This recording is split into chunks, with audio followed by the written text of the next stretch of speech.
Bismillahirrahmanirrahim. Assalamualaikum warahmatullahi wabarakatuh. Kami dari kelompok 7 akan menyampaikan sedikit materi tentang sikap masyarakat terhadap perubahan sosial. Perkenalkan, nama saya Fiaris Kuna, NIM 232054, Maulida Nurfadilah, NIM 232053, Muhammad Roniani, NIM 232055, dan Miftahul Jannah 232056. Subbab yang pertama ialah informasi, perubahan sikap, dan perubahan sosial. Pengertian dari informasi sendiri merupakan stimulus bagi pembentukan sikap seseorang dalam kehidupannya.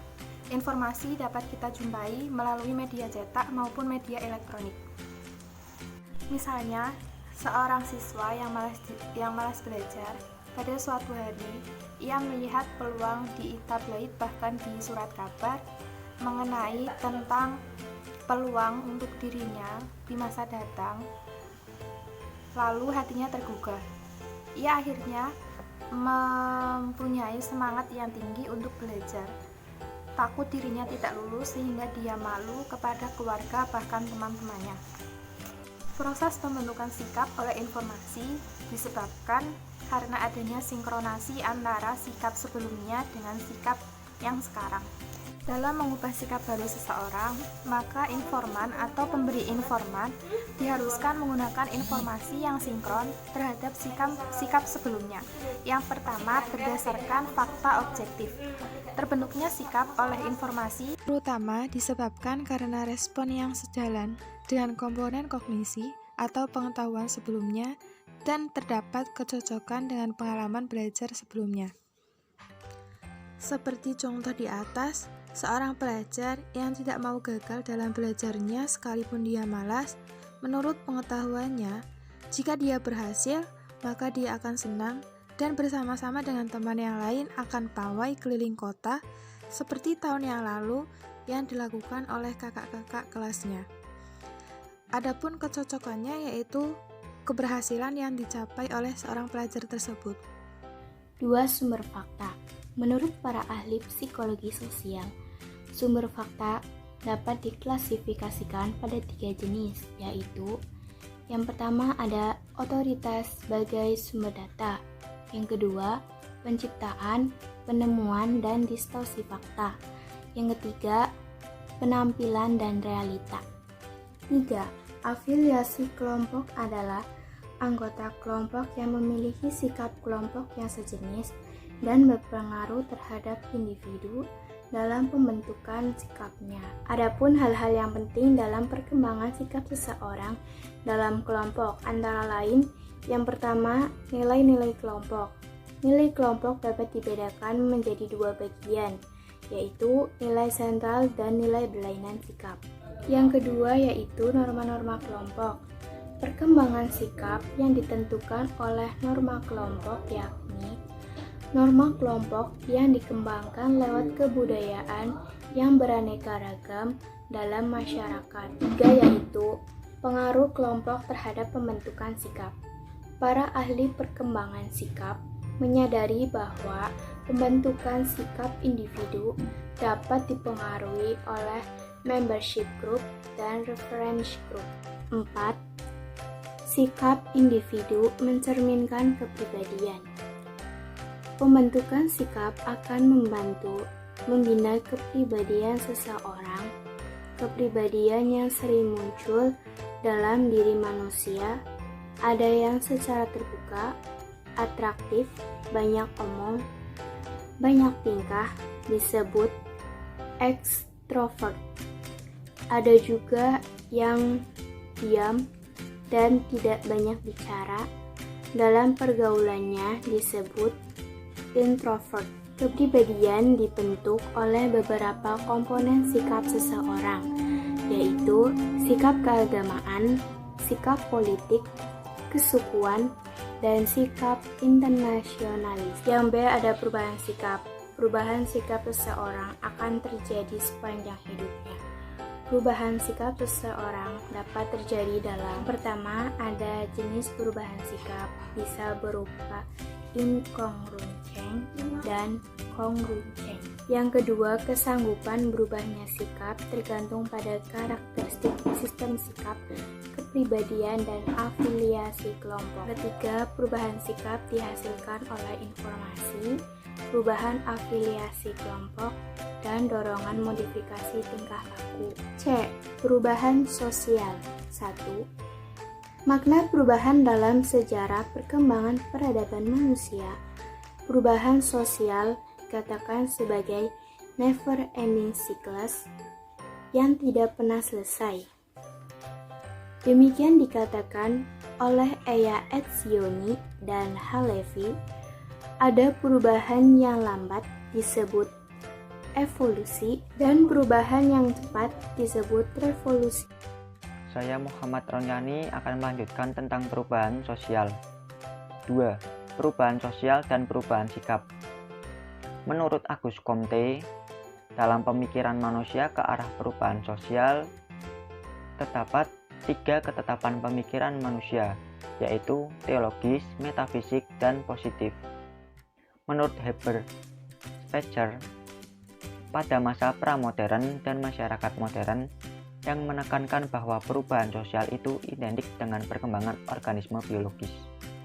Menurut Karl Marx, perubahan sosial berbasis pada teori kemajuan atau progres. Perubahan sosial diawali dari masyarakat primitif, kemudian slavery, kemudian feudal, kemudian kapitalis, dan akhirnya sosialis. Menurut Ferdinand Tönnies, perubahan sosial secara sederhana dari Gemeinschaft atau community pada Gesellschaft atau society. 3. Perkembangan teknologi informasi dan komunikasi. Berbagai alat komunikasi yang ditemukan manusia semakin hari semakin canggih dan memberikan kemudahan hidup bagi setiap manusia. Dan semakin cepat pula perubahan sikap baik secara individu maupun secara kelompok. 4. Hakikat perubahan sosial dan perubahan sikap. Hakikat dari perubahan sosial adalah perubahan sikap manusia sebagai dirinya dan kelompoknya, mulai dari kelompok keluarga, organisasi, serta masyarakat sebagai digambarkan oleh para ahli psikologi sosial dan ahli sosiologi. Perubahan perilaku manusia mulai dari pemikiran, sikap, dan perilaku seseorang hingga menemukan sesuatu hal yang baru untuk penyempurnaan kesejahteraan hidupnya. Bab kedua, kontrol sosial. A. Pengertian kontrol sosial. Kontrol sosial diartikan sebagai suatu pengawasan tentang kebijakan publik yang pada dasarnya sebagai pengawasan tepat atau tidaknya suatu kebijakan publik, mulai dari perencanaan, pelaksanaan, atau implementasi program pada masyarakat.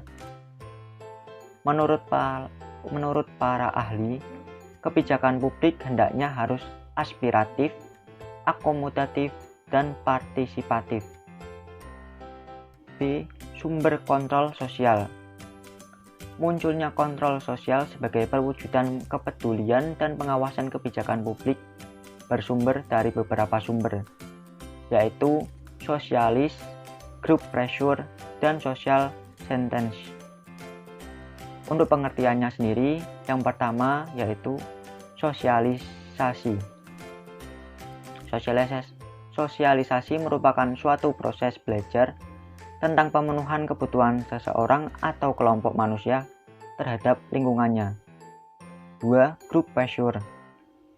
Setiap organisasi memiliki kemampuan mengontrol anggotanya atau mengontrol terhadap kebijakan programnya.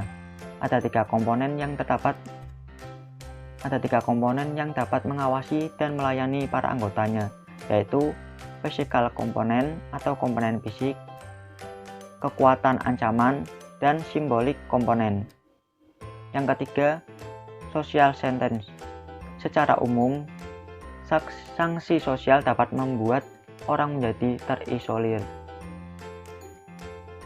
terpencil, terpinggirkan dan bahkan tidak diajak untuk berpartisipasi dalam suatu kegiatan sosial dan pemerintahan.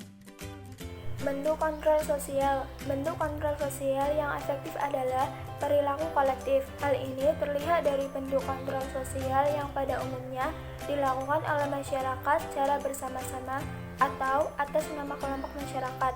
Adapun bentuk kontrol sosial antara lain berupa kerumunan yang bersifat temporer, spontanitas atau tidak direncanakan atau bersifat sementara. Media massa. Ini dianggap efektif dalam kontrol sosial baik media cetak dan elektronik. Bentuk-bentuk kontrol sosial melalui media massa bisa bersifat resmi atau formal, bersifat sendirian yang dikemas dalam bentuk rumor atau gosip, public opinion atau pendapat umum, pemerintah, pejabat yang berwenang, organisasi sosial dan politik. Partisipasi sosial yang dilakukan masyarakat dalam pelaksanaan kebijakan publik oleh pemerintah atau organisasi politik dapat terwujud dalam berbagai aspek kegiatan. Yang pertama, partisipasi dalam perencanaan program. Warga masyarakat dapat berperan serta dalam perencanaan pemerintah atau organisasi politik yang akan melakukan program kebijakan publik dapat melibatkan warga masyarakat. Warga masyarakat diajak berdiskusi dengan aparat pemerintahan yang bertugas untuk melakukan kegiatan politik. Yang kedua, partisipasi dalam pelaksanaan program. Dalam pelaksanaan program, warga masyarakat dilibatkan secara langsung, misalnya dalam pembuatan sekolah, jajan, jembatan. Yang ketiga, partisipasi dalam pengawasan program. Warga masyarakat ikut dilibatkan dalam pengawasan program akan sangat berarti dalam keberhasilan program. Dengan pengawasan langsung oleh warga masyarakat, maka para pelaksana program akan dengan segera memperbaiki kelemahan program.